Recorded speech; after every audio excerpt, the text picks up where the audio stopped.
Hello, Narnach here. Welcome back to Grim Dawn. We're playing with the Ashes of Malmouth expansion and we have arrived in a Lone Watch. And we are on our way to Malmouth itself. On the world map we are now here and the goal is to go to the next waypoint through the area marked as Mourndale, which sounds not quite that cheerful. At least there's a bunch of occultists, which makes sense. I think it was Ogrim that did say in the previous episode that the occultists and the ethereals were kind of fighting over this area. And of course, when they're both fighting, then I can just jump in between. Of course, all the new content, all the lore, I read it, so let's start. Loyalty through blood. News has reached us through the tendrils of night that the ritual to the east has failed, and Bloodlord Thalonis himself has failed. Under the weight of these tragedies, there are some among us who would surrender their faith, cease their devotion, and abandon our great cause. This will not be tolerated. You must maintain your fealty, or find yourself hanged and drained with the rest of the faithless rebel. This is merely another in a long series of tribulations that line our path to greatness. Cthulhu challenges us, tests our faith, but we must not falter. You, the unyielding children of blood, must seek out the weakest among you and punish them for their faltering will. Thalonis is gone, but another will rise in his place, and the faithful shall be rewarded in kind. Through devotion to Cthulhu and dedication to our cause, we will find our way once more. Signed by Otto Trake, Grand Priest. So it's a bit of a link back to what happened with the Loghorian at the end of Act 4. Bloodlord Thalonis was the one who opened the gates there, and who was apparently leading the entire process. Interesting note though, they mentioned what happened in the east. This is pretty much to the west for me. So we have the Tomb of the Watchers. We are currently in Malmouth, which is to the east of the previous place. So I wonder, now again just looking for hints of what could be happening after the storyline of the expansion has concluded. Might be that the world will expand further to the west.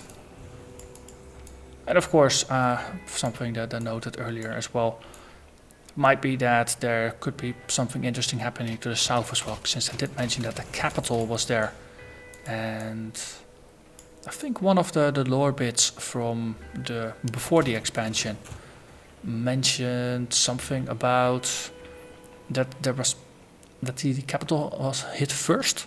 Just realized this is a bend in the road. I think this might be just another circle, so let's just wrap that up before we continue.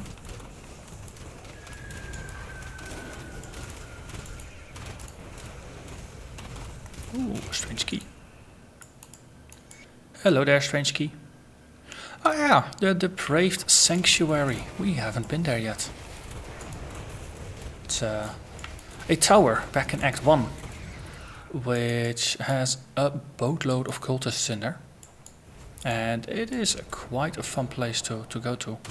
Let's use the pets to shoot the boxes, because the swarms don't really eat boxes all that well. But initially the tower is locked. You need to find a strange key to enter it.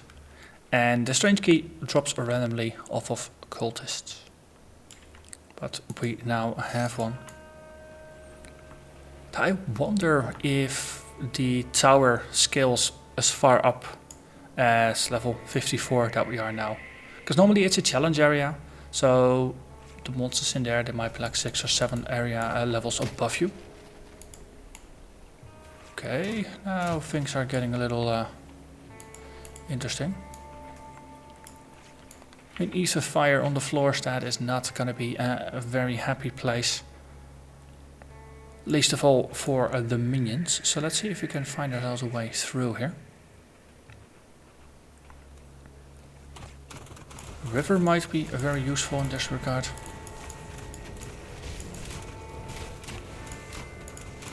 Hey, those bile eaters have a bit of a resemblance to my own personal zombie. Okay, let's put down our Wendigo totem just to have a bit of healing in the center here. So when I approach, everything nearby gets healed. And it did well for our minions. They were nearly dying before. Just trying to keep an eye out for what the exact lay of the land is. Also, ooh, completely forgot about this. You can amplify it by clicking on the button down here. It's always nice to have a slightly larger mini-map. Slightly less mini-map, I guess that is. Okay, blood wagons. Dreadguard. Yeah, nice. Ctonians. Now the minions focus on the combat, I focus on the loot. That generally is a very nice way to divide things. Amy Brannock's journal, first entry. I don't know why I'm still writing in this thing. I suppose it's because Errol can be very convincing when he wants to. He says I should keep a record of days so he might look back on our lives and remember the best times. These may be the finest of our days, my sweet Amy. Best to remember them while we can. He always says. I think he's right, and I suppose that's why I keep coming back to this journal. He's usually right. I've learned that more and more since we left the city. The city is too crowded, my love. We should leave this place and make our home in the countryside, he said. And so we did. We just packed up whatever we could carry and walked out through the city gates. I was terrified. I couldn't imagine where or how we'd live out there. Malmouth was my only home. I was born there amidst the din and grime of the Steel Cup district. But Errol was right. The city was too crowded, and this countryside is truly beautiful. We found ourselves a small stead, rich land for farming and more space than anyone could ask for. It's the perfect place to start a family, and that's just what we will be doing. I'm now 2 months pregnant with our first child. It's going to be a girl, I just know it. I've been waiting for the right moment to tell Errol, but he's been so busy toiling about in the farm and traveling back and forth to the city for supplies. I won't be able to hide it from him much longer. He's going to be so happy. The finest of our days, indeed. Amy. Okay, that's unexpected bits of hope and positivity. Now, of course, it is all pre-Grim Dawn. So I wonder what horrible, gruesome things are gonna happen to those folks. Because that's kind of how most of those story arcs end. They don't end up too good. Okay. Ctonian Bloodkeepers. Demonic bugs. So, yeah, keep dropping those slicers. Bonus to Ring of Steel. 100% physical to chaos conversion for Cadence. 271 chaos damage to Cadence. This is if you're playing Doombolt and Cadence. This is for a occultist soldier. And you can just focus on doing a lot of melee chaos damage. It's an interesting build variation. Also, speaking of interesting, for some reason I managed to lose all of my skeletons. It doesn't really go that well for a build that's supposed to be a skeleton summoner to not have any skeletons walking about.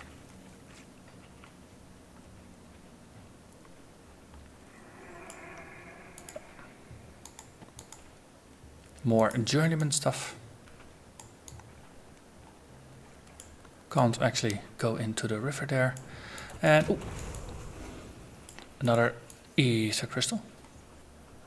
So for now, whenever we encounter big areas with the ether fire, we'll just go another way, see if there's a way around the ether fire. I'm sure there's going to be some secret hidden behind the ether fire, but in general it's just very difficult to traverse through it, and oftentimes there is a way around it. That at least has been the case in the pre-expansion content. So for now we'll just work with that assumption in mind.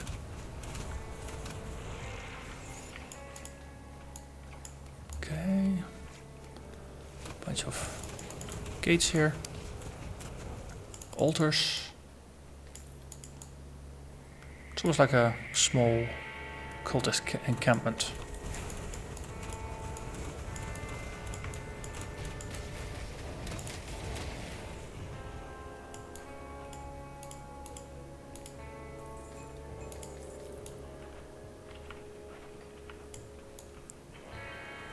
Okay, backtrack a bit. Ooh, more ether fire, and again 2 factions fighting, so we can just shoot everybody in the back. It's not honorable, but it is effective.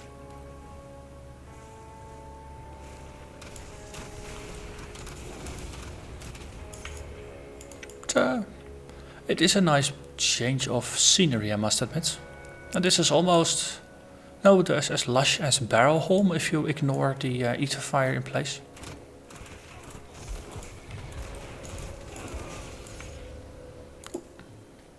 Avalanche Note. Wait, isn't Avalanche Note one of the old ones? Yeah, but we're probably gonna end up finding all of them, so I might as well read it, since I've been reading most of the lore we've been finding. So Avalanche Note, page 1. We've been on the run for what feels like weeks now. The ethereals are always on our heels, spreading like wildfire across the countryside. The children are starving. The few bites of food we manage to scavenge on the go aren't enough for all 4 of us. I'm not sure how much more of this we can take.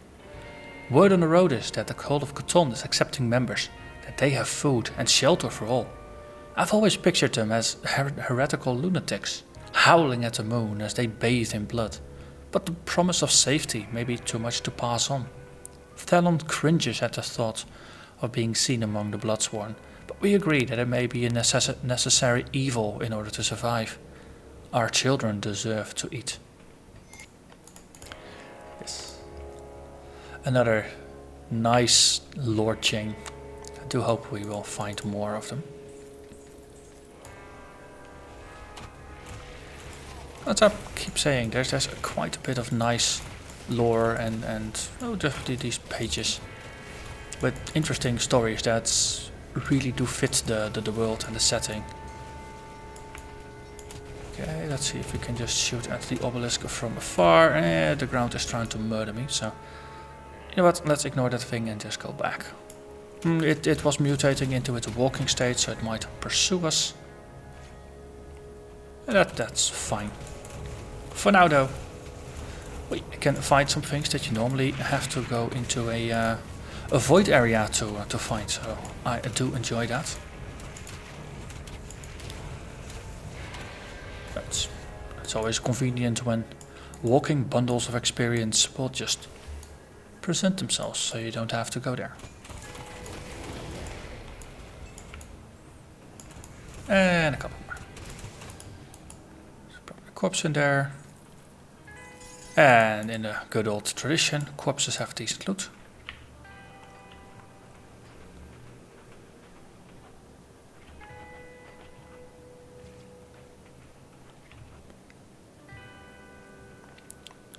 Outside of little bits of lore here and there, and some pockets of enemies, this is again a pretty sparsely populated large area. At least that's how it seems so far.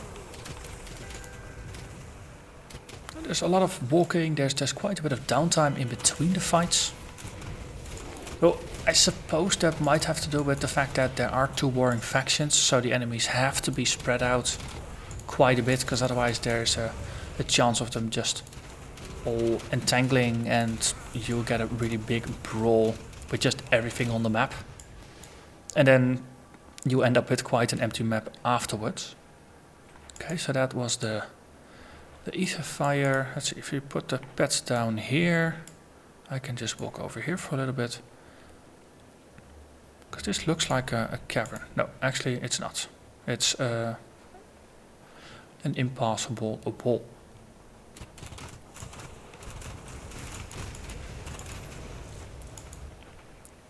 Okay, another bridge. And again, something we cannot pass underneath.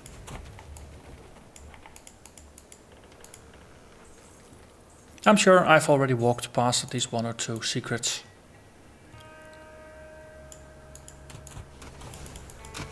But that's alright.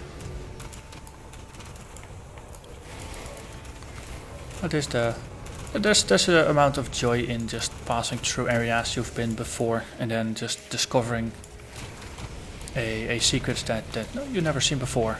Or rediscovering one that you completely forgot about.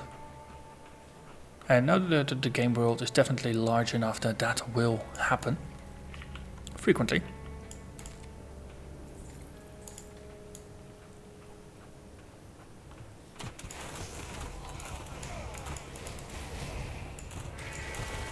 Let's see, more parasites.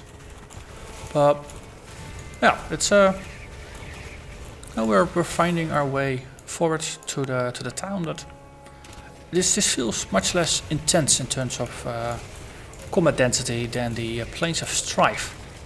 Because that's mentally I keep comparing this to the Plains of Strife, because that's also an area. There's some fighting there. There's also just tanks and things.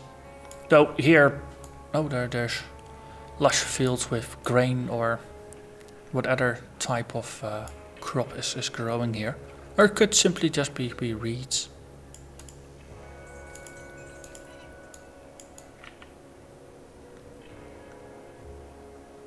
But where the Plains of Strife had a very high monster density, this one seems almost the opposite in having a very low one.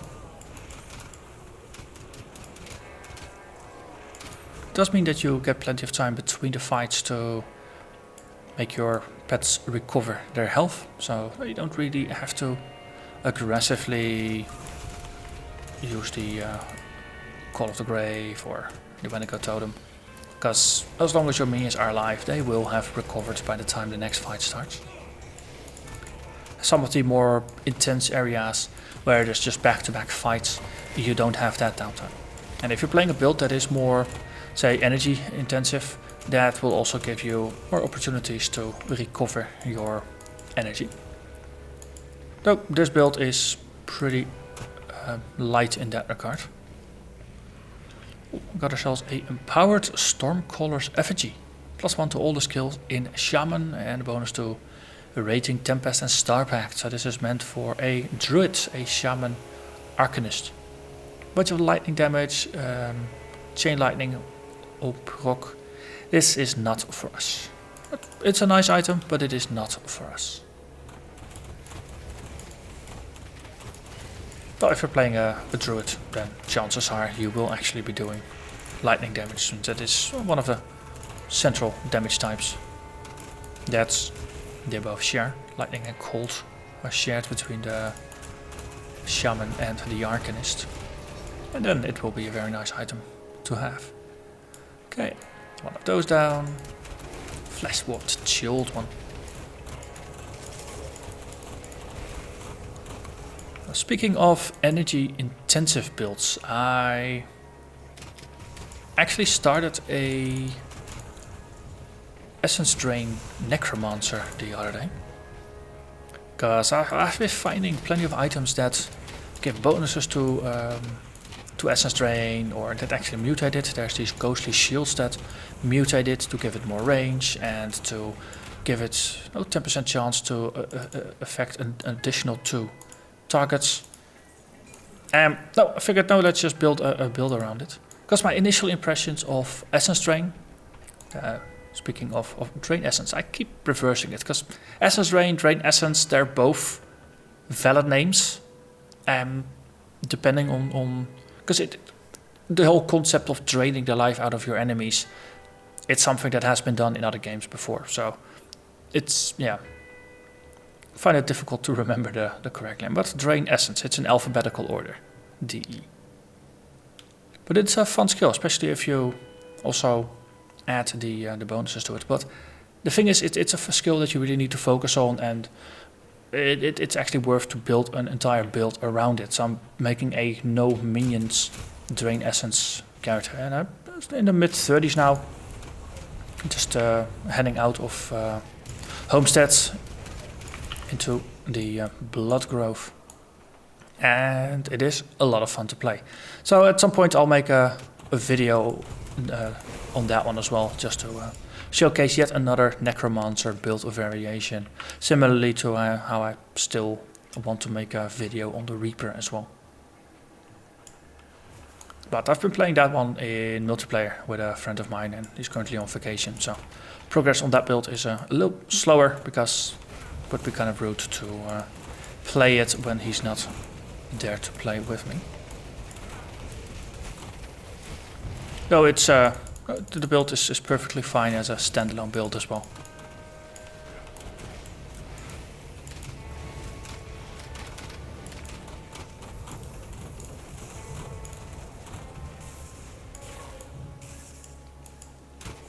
Wow. Okay, that was an ambush. Suddenly those big blood keepers pop out of the floor. It's, most enemies are smaller, so then it doesn't look as odd.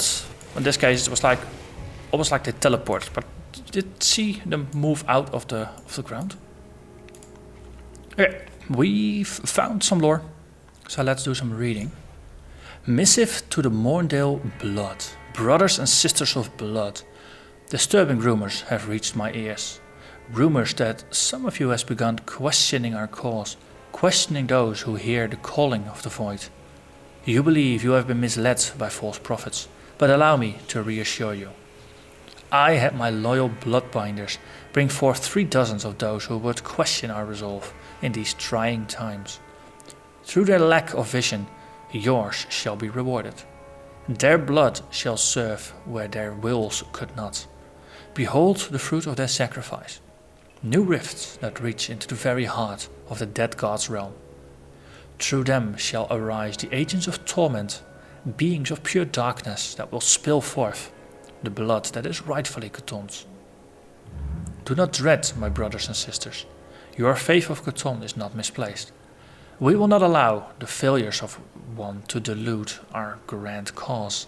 We will call into the darkness, and the darkness will bring forth such might as to shake the very foundations of Karn. A new day of reckoning will come, a day where the faithful shall stomp out the false gods and restore the glory of Cthulhu. Once again, signed by Ulto Trake, Grand Priest. This one is from a different one. A calling to shadows. We are as lost children, alone, purposeless, gazing into the darkness with only faith as our guide. We flay our flesh and paint the world in blood as we desperately seek clarity from the depths of the void. But there is no answer. We beseech you, fiends in the void, heed our call and bathe this world in shadow. Come forth, progenitor of darkness. Guide the children of blood to new glory, that we may all become one with Cthulhu. Guide us, Eketsul, so that we may purge this world of the faithless, Kabbalist ghoul. Okay. So that sounds interesting. Oftentimes there is a quest that will send you into a rift. In this case there's none, but let's just check out what's on the other side, because it might be a slightly more than average place. The Cinder Wastes. So in the good old tradition, your entry portal is not your exit portal, so you do have to wander the wastes a bit in order to actually find yourself a way out. Until then, you're just lost. Ooh, Bandros, Thrall of Darvis, level 61, he's 7 above me. This is fun. Oh, and another level 60 whose name I couldn't read because... Oh! Here, have yourself some minions.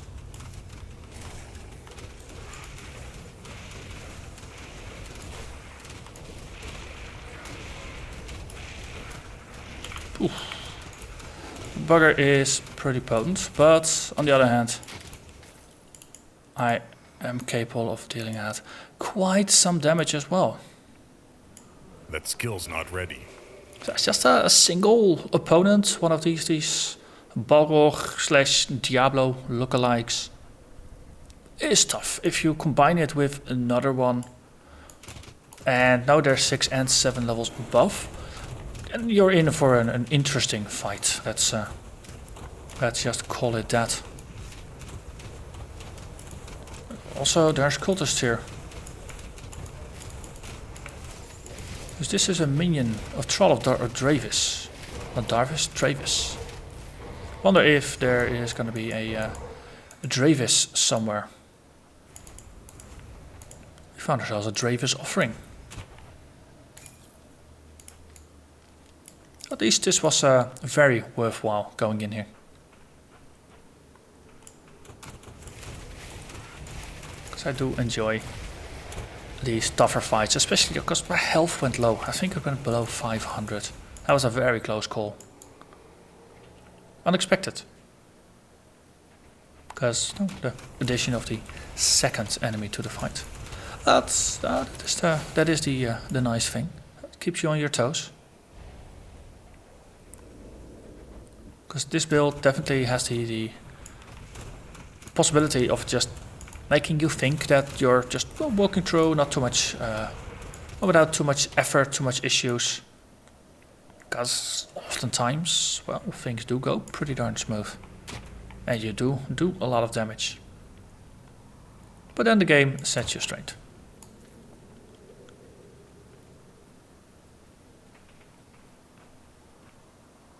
Okay. And again, this is just one big ruined, it's almost like a cityscape. It used to be a city. I wonder if there's ever gonna be a revelation about the void, what it is. Or maybe, you know, if I've been working under the assumption that this was some kind of parallel dimension, some kind of other world, but what if this is a previous world or something where the Chthonians won? This is now their vision for what the world ought to be. And if Chthon breaks free, this is what you're gonna get. Oh, could be. It's a bit of a bleak, horrible vision, but it's a vision nonetheless, right?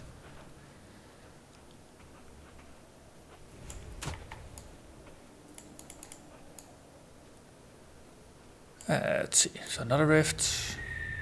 There was also one on the left there, but it's good to remember that this one is in the central bit. It's not easily identifiable. But of course there's this Troll of Dravis and an offering to Dravis that we picked up. So there might be more here. Hello there, Void Oppressor. Goodbye, Void Oppressor.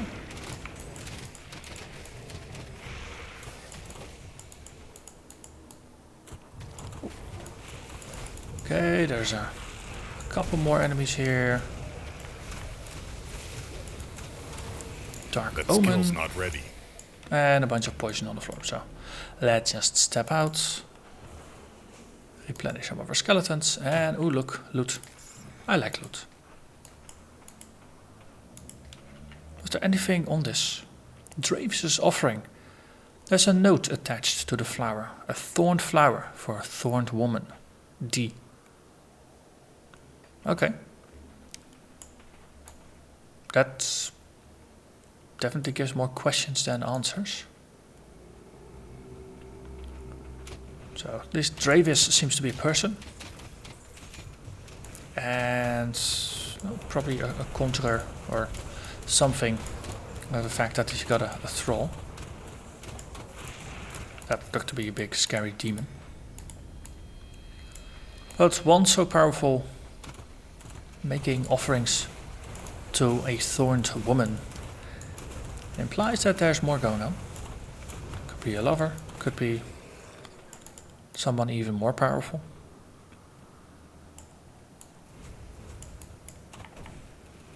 Okay. And a hidden trove. I do like it when we manage to find the odd secret, and especially once they have loot.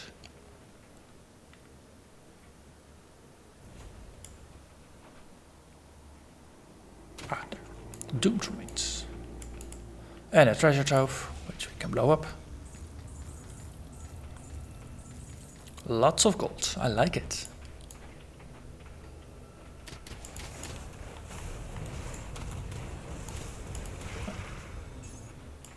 We do keep losing skeletons left and right.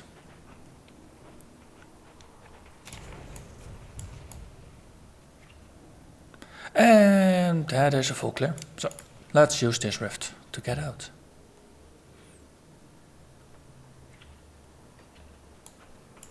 And again, you don't see a portal from where you went through. So we're nearly back at the beginning of Mourndale.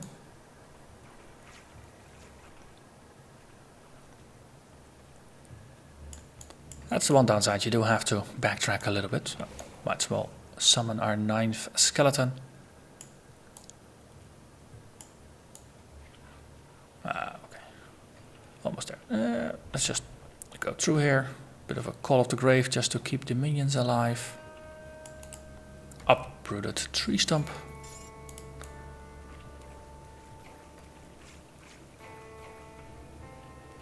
And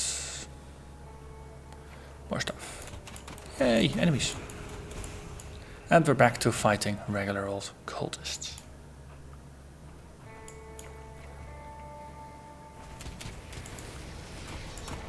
Map does appear to be narrowing a little bit. Hope that's a trend that continues and eventually that it will guide us towards the portal.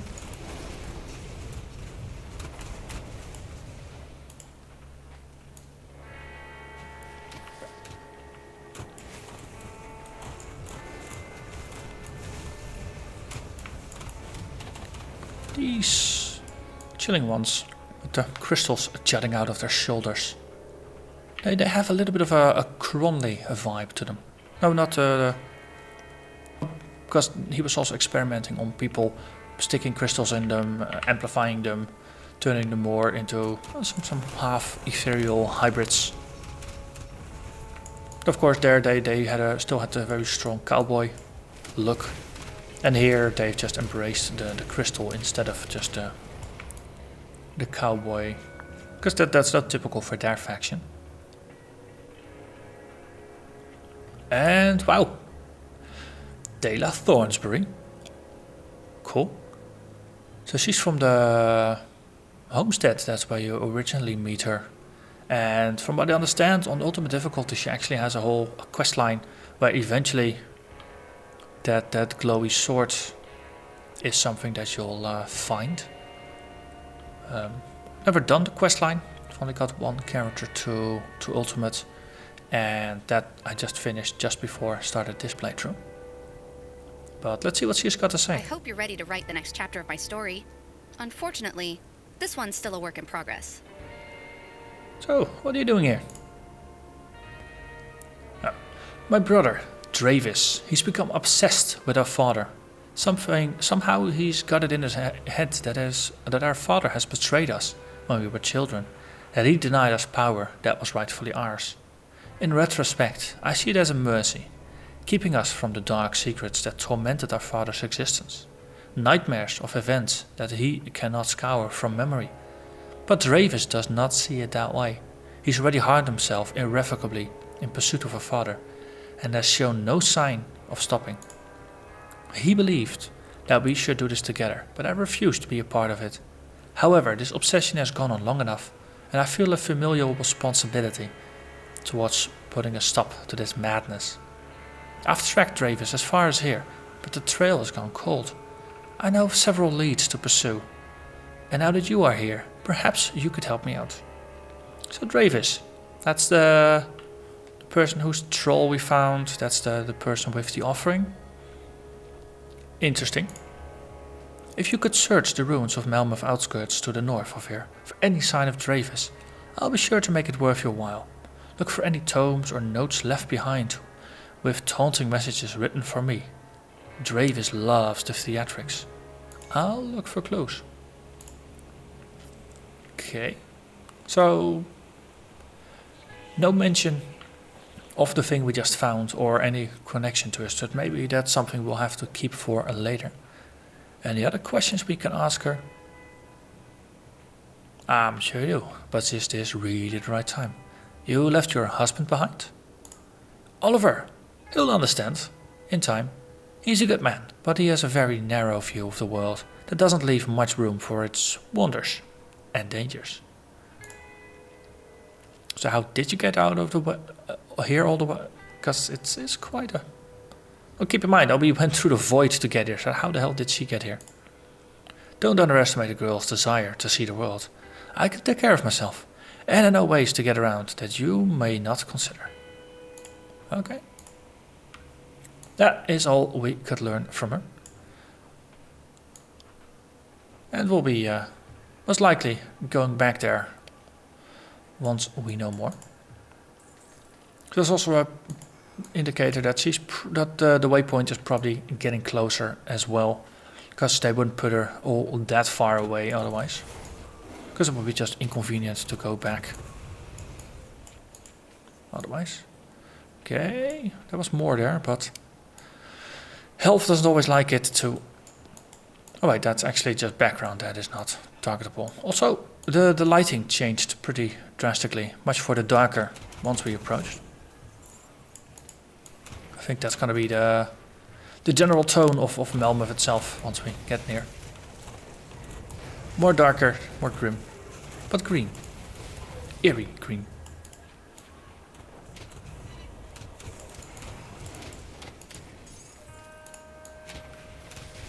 Yeah, we're definitely getting there. But still, nope. We're trying to do as much a full clear as possible. And okay. So everything that is in the brightness has been explored. So, hello darkness.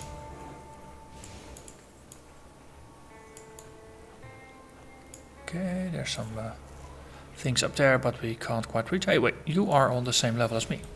That means you will die. Because I want your crystal. Thank you. And there is a passage.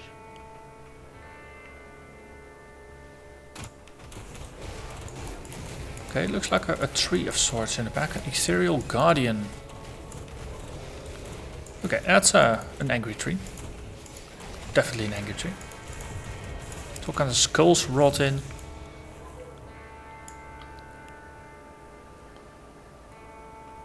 These... Well, all kinds of eyes. Interesting.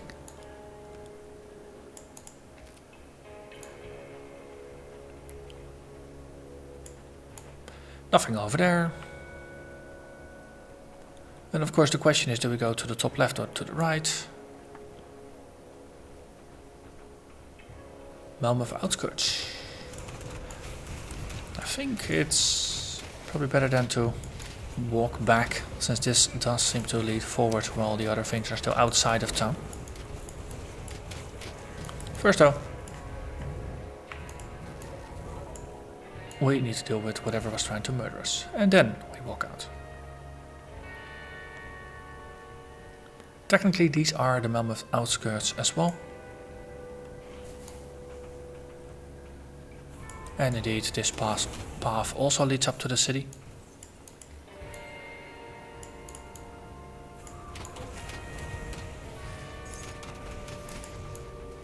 Okay, ow, ow, ow, let's not stand in the ether for too long. And stop. And another tree. I mean a guardian. A guardian tree.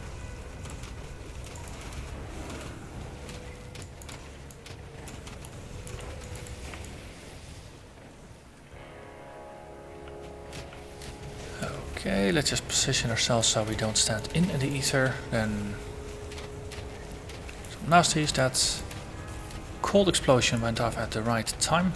I believe it's from my belt. I'll actually double check that. Yeah. Spike Grave Girdle. 100% chance when you get hit by a melee attack, and it will just burst with a freeze nova, 5 meter radius, freeze for 2 seconds, and does 1000 cold. Triggers once every 5 minutes, seconds. Not minutes, that would be awkward. Also gained a level. So we've been just increasing our mastery bar by 1 point and Mog Drogon's Pact by 1 point. And then after that we'll continue with Heart of the Wild, and after that Devouring Swarm, all the while boosting this. And this should be maxed by the time we're nearly maxed out on the Devouring Swarm. I think it's going to be pretty close. Ooh, there's a Devotion Shrine up there. There's a lot of things going on here now, suddenly. And of course, Devouring Swarm still can't eat chests and things like that. I only attack monsters.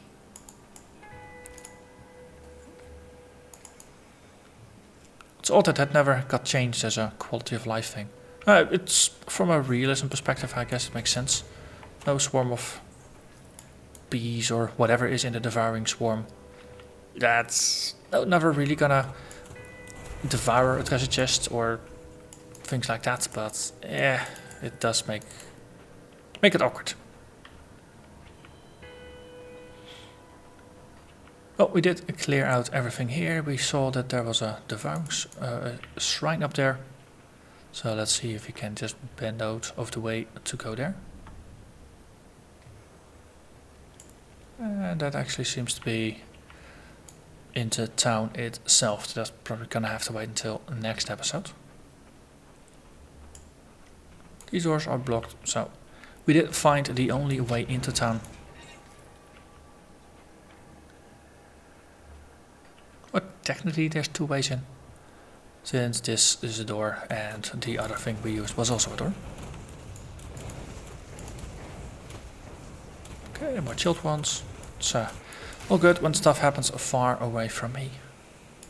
But there's some treasure here, so let's pick that up.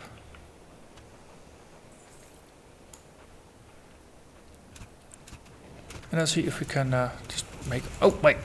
You were not my zombie, you were someone else's zombie. They look alike.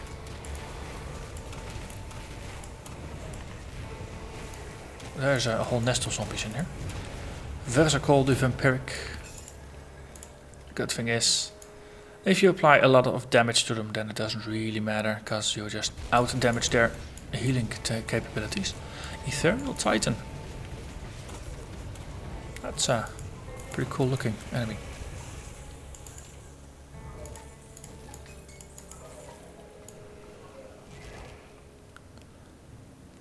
I think it would be cool if there would be another expansion. That if they managed to make it such a way that you could play a cultist, a Chthonian cultist, and that you would be able to summon some of the enemies that you fight, such as those titans and things like that. Because it would just simply be cool to use the tools of the enemies against them. And let's see what... Yeah, standard attack. Hit the box and summon minions. They actually did get devoured quite a bit there. So nothing really here. That's just for another part.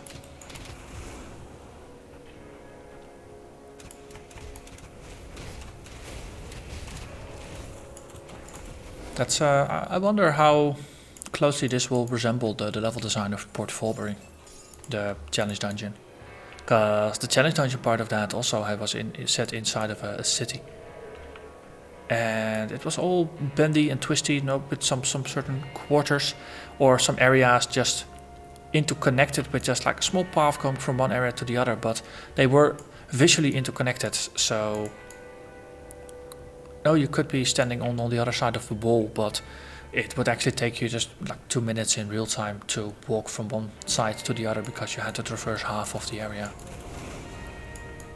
So I wonder how if they've done a similar thing here as well to give it more of a cohesion to it.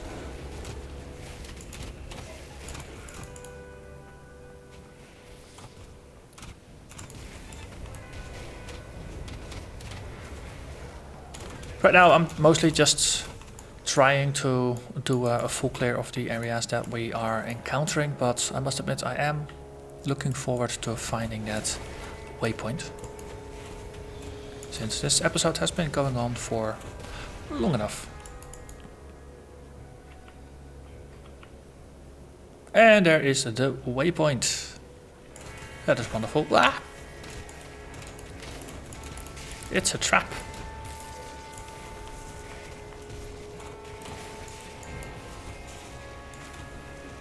Okay, there's this one and another one. Okay, so these fellas do quite some damage.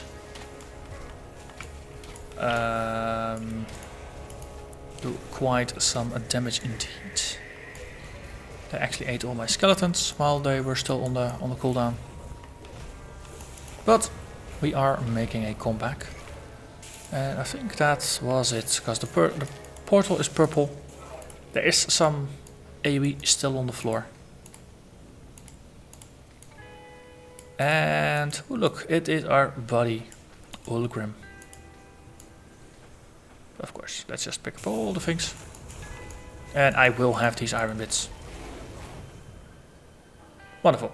Ulgrim, what do you have to say? Well, here we are, Malmouth, the center of industry in the north. Or it was before it all went down the slith hole. Would have been far too much luck to have the bridge down and waiting for us. So what do we do now? Not to worry. There's an old sewer outlet not far from here, just down to the west by the river. It was a popular route for smugglers bringing contraband in and out of the Candle District. Now it will serve as our way in. No royal carpet for us. With any luck, we'll run into some of these survivors you spoke of. Take the lead. I'm on it. Right. So, for next episode, we'll continue exploring some more upstairs, but as the man said, there is a sewer to be entered that will take us to the next place. But that's going to be for next time. So for now, I'm going to thank you very much for watching, and I hope to see you again next episode. Bye bye.